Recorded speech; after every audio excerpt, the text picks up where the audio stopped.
Hello everyone, welcome back to my channel.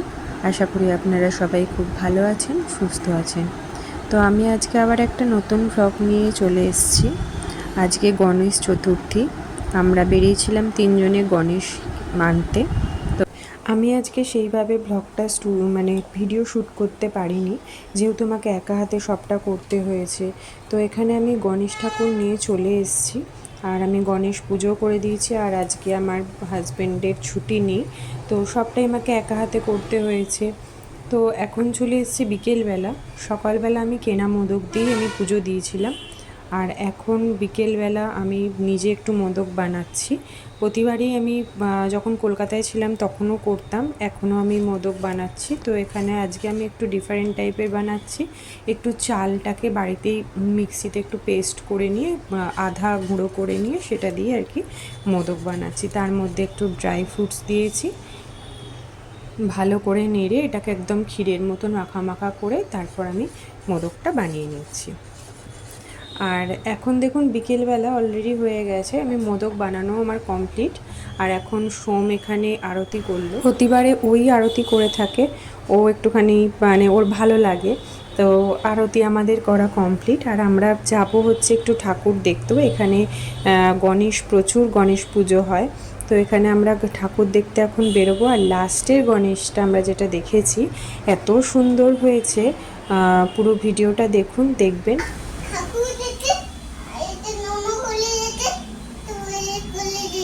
কি হয়েছে? কি হয়েছে?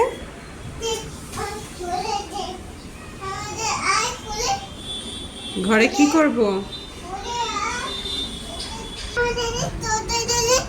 আর এখানে মিঠি আদো আদো ভাষায় যে কি বলে আমি আর্ধেক বুঝতে পারি না, কিন্তু শুনতেও খুব ভালো লাগে, তাই একটু ভিডিওটা আপনাদের সাথেও শেয়ার করলাম। তুমি ঠাকুর নমো করেছো?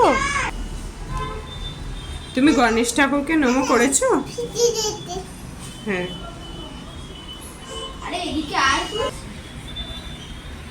ঠাকুরের তাপ দিল তো দাদা, তুই নিয়েছিস?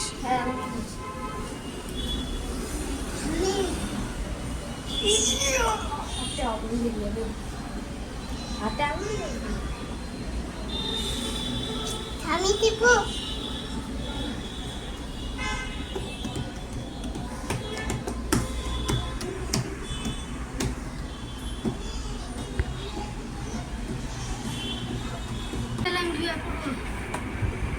কালকে পরীক্ষা, তুই এখনো বোঝাতে হবে, তবে তুই পড়বি।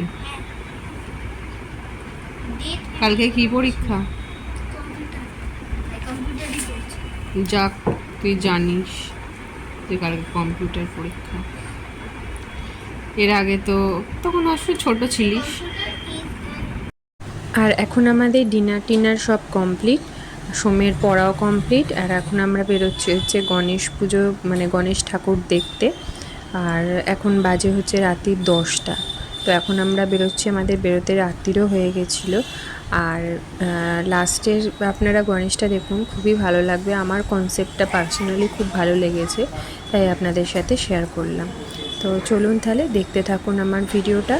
আর এখানে গণেশ পুজোটা হয় খুব অনেকই ঘটা, কিন্তু আমরা যখন পুনেতে ছিলাম তখন সেখানে গণেশ পুজো আমি এর আগে কোথাও দেখিনি। এত সুন্দর লেগেছিলো। ওপেন রাস্তার ওপরে বিশাল বিশাল ড্রাম নিয়ে বাজিয়ে পুরো মনে হবে যে গণেশ ঠাকুর সত্যি আমাদের পৃথিবীতে আসছেন, পা রেখেছেন, পৃথিবী পুরো কাঁপছে এইরকম, এত সুন্দর। তো যাই হোক, এখানেও গণেশ পুজো ভালোই কাটলো। আর এটা হচ্ছে একটা জৈন টেম্পল। ভেতরে আমি আর এটা ভিডিও করিনি, এখানে ভেতরে বুদ্ধদেব ছিলেন, আর খুব সুন্দর করে সাজিয়েও ছিলেন এনারা। পরে যদি পারি আমি ভেতরের টেম্পলেরটা শেয়ার করব। তো এরপর আমরা এখানে ডাগরু শেখের একটা আমরা খুঁজছিলাম গণেশ, তো সেটা আমরা পাইনি খুঁজে। এখানটা পুরোটাই জৈন এলাকা, এখানে সবই জৈন টেম্পল ওই জন্য রয়েছে।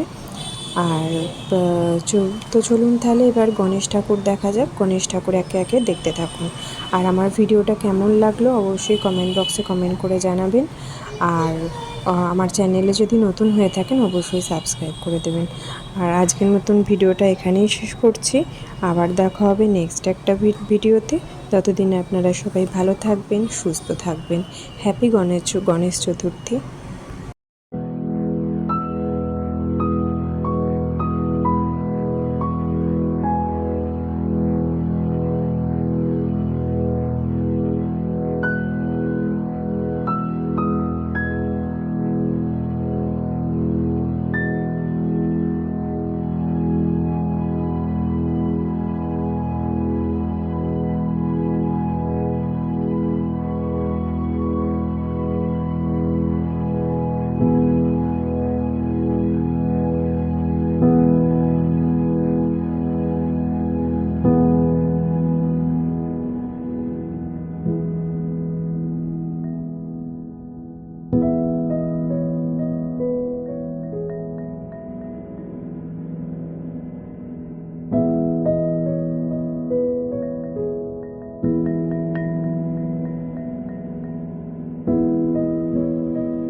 યાત્રાનું નામ છે શ્રીમદ ભાગવત.